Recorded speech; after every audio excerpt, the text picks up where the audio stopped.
Each generation has cried out for a new world. Bat has built the same old one, corrupt and weak. But the new world shall come to pass.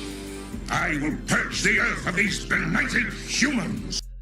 Hey everybody, Stacks here. I got a preview for you for Excalibur number 9. So welcome back to the channel and hit that subscribe button, leave a like, and we will get into this preview real quick. And because I haven't really been covering Excalibur, just because of time, and honestly I sat down and tried to start a video on it a couple times and it just hasn't worked out. But just a quick catch up on issues 7 and 8.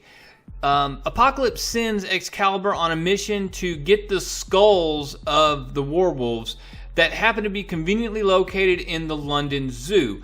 Well, when they get there, they've been bought by somebody. They go, they find them, they come back with 5 skulls, and there's actually a baby werewolf that they end up keeping. Alright, so now that we're all caught up, let's get into the preview. Alright, so it's being narrated by Apocalypse, and it starts with, Morgan Le Fay is defeated. King Jaime Braddock sits on the throne of Avalon. We have no war with Opal Luna Saturnine, and yet the Starlight Citadel remains hidden to us, and hidden to Captain Britain. The forces of the White Witch refuse our messengers. Captain Britain must seek the audience of the White Witch on our behalf. These werewolf skulls will light a beacon that will guide you to the Citadel. You must be careful, as it is contested land. Do not fear. Wherever a seed can root, we will not be defeated. When I was young, distance meant something. Generations lived and died on the same acre. When someone went away, they rarely returned.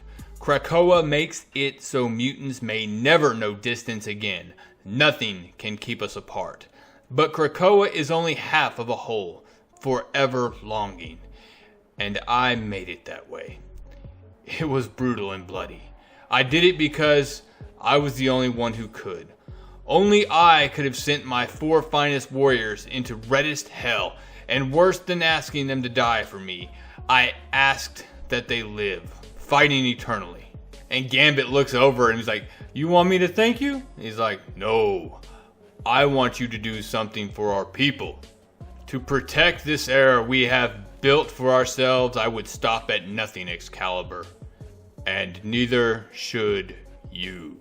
And that's it for the preview. So this is opening the door to what we saw back in House of X and Powers of X with Arakko and Krakoa and whatever happened with the first 4 Horsemen of Apocalypse. And we know, and I've been saying it since way back, he's pulling out all the stops to go back and save these individuals who have been battling this whole time to keep the forces of the enemy at bay. Now, something worth mentioning that I went back and looked at the timeline a little bit before, now that we've kind of gotten a little bit into Dawn of X.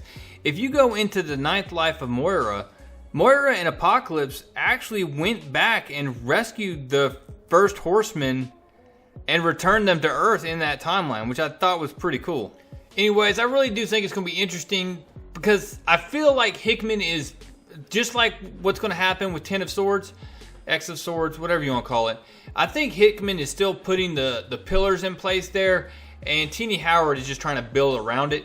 So I feel like we're going to get a lot of interconnected stuff that reaches back to Limbo and other old X-Men lore, if you will. Anyways, if Excalibur's finally going to get on with the story, I may hop back on it and start reviewing it again, but I'm tentative, so let's see what happens. Anyways, guys, make sure you subscribe, like, hit the bell for notifications, leave a comment down below, and guys, wash your hands. Have a great rest of the week. Real Comic Stacks. Out.